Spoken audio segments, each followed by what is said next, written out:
Okay, hello everybody. My name is Jason Genin, and I'm one of the sports medicine staff physicians at the Cleveland Clinic in Cleveland, and I wanted to talk to you today about minimally invasive tenotomy and TenJet and our post-procedure rehabilitation guideline for calcific tendinopathy and rotator cuff. So I appreciate Hydrocision for having us talk today and discuss some of the things that have been beneficial for us. So let's jump right in. When we think about our physical therapy and our post-rehabilitation protocols, and maybe guidelines is a better term, rotator cuff and calcific, we certainly want to consider a lot of different factors, and that's both patient education and patient input and patient determination, as well as what we need to get out of the patient from our end for load rehabilitation, as well as muscle memory, etc. So when we think about rehabilitation with our MIT procedures, it is very important to us to consider that even before we do the procedure itself. So with that said, we make sure that preferably they meet with our physical therapy team even prior to the day of their procedure, so they understand the process and the self-buy-in that is required for a successful MIT post-rehabilitation guideline.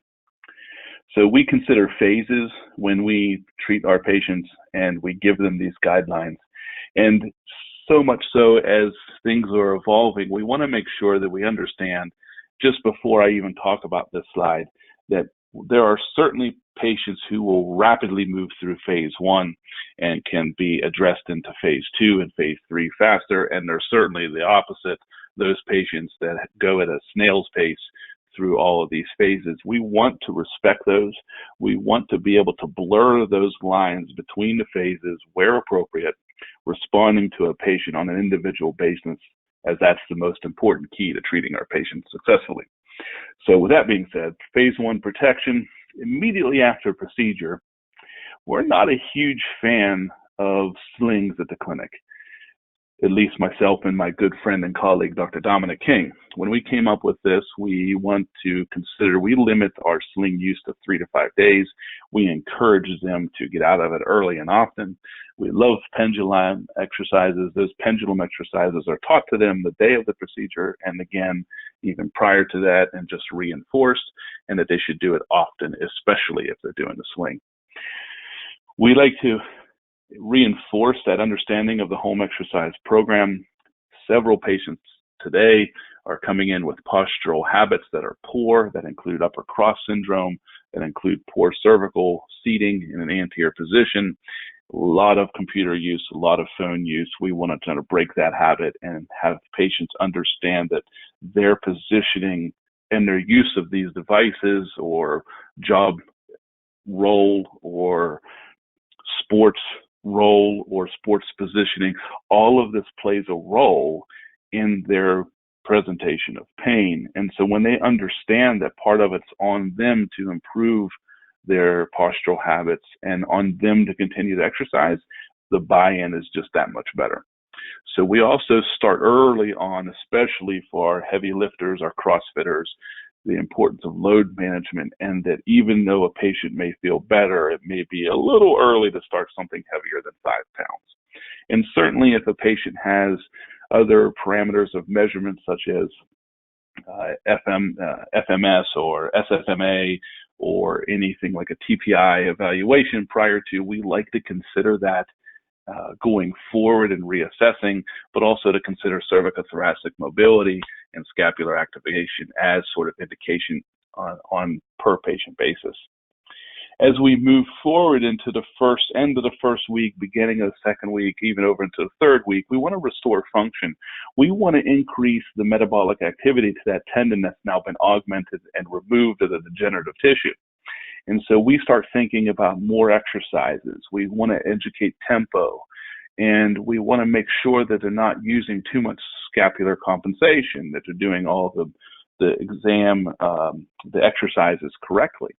And so and we always guide both our patients and our therapists that if they have that pain in that 3 to 4 out of 10 VAS scale ratio, and it remains at that or below, and it returns to it in a baseline of 24 hours, that's probably okay.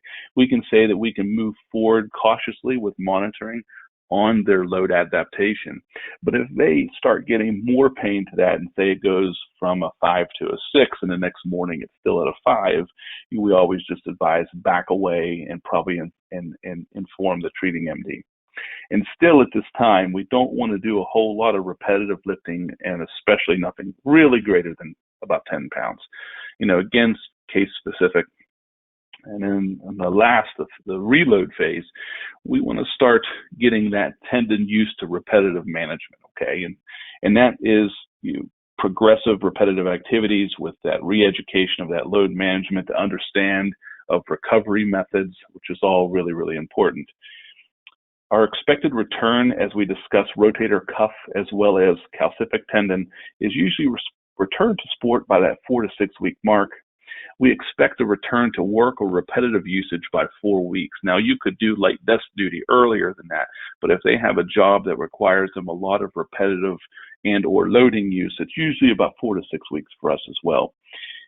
And one of the keys with MIT is we continue to advise the patient that they're going to see an expected progressive improvement over that 3 to 4 month period. So what they feel at 4 weeks may not even be what they feel in 3 to 4 months. And it usually is expanded and improve and improve and improve. So that's always a good thing for us, especially when we see early improvement.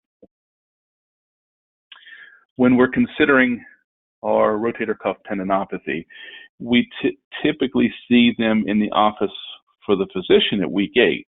Now, physical therapy, we tend to have them a little bit earlier. We have them in the first week, and then we try to manage visits. We either do them virtually or we do them at a 3 to 3 week clip or so, giving them home exercises and still allowing that lifeline of communication as the patient needs it. And we continue to reinforce that they're doing the programming right. Again, there are some expectation management. Some patients will need to understand that even though that we want to see or we could see results almost immediately, some people take 3 to 4 weeks before they really notice that significant result. And perhaps that's an inflammatory tissue, perhaps that's an inflammation or hyperemia that's reactive after the procedure and then the reloading process. So some people do need a little extra office visit with or without medication. Just it's really patient dependent. And for calcific tendinopathy, it's really 4 to 6 weeks. Once we find we remove that piece of calcium that's causing the impinged process or the dysfunction of the rotator cuff and or shoulder, once we remove that, it's usually a progressive improvement in symptomatology.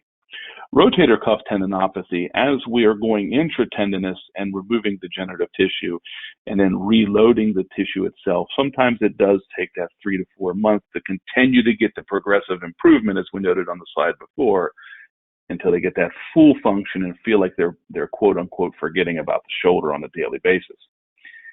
We always advise continue to work closely with your PT group, your physical therapy folks. Be prepared to manage those coexisting shoulder and cervical pathologies. Certainly great idea to treat a rotator cuff supraspinatus tendinosis if it presents as such, even within a patient who has degenerative arthritis of the shoulder, if the rotator cuff is presenting as one of the main symptoms. But you want to be able to shift gears, and as they recover, if motion now becomes a bit of tightness an issue and or cervical pathology, you want to be ready to kind of manage that as if needed. So again, being mindful of repeating the examination and listening to your patient is really important. And again, like we talked about on the last slide, some patients are just really ready for accelerated recovery, and some need that delayed extra hand holding along the way. Either way, we do expect them to recover and get better. And as always, as with every treatment we do in medicine, we want to treat this with respect. We want to choose wisely, and we want to be prepared to listen and call an audible when we need to. And if you kind of continue to do these, we've found that we've had great success in our treatment of rotator cuff and calcific tendinopathy with minimally invasive tenotomy, TenJet. And with that, I wanted to thank you guys. And if there's any questions, please do not hesitate to reach out to us and we can answer questions as needed. Thank you.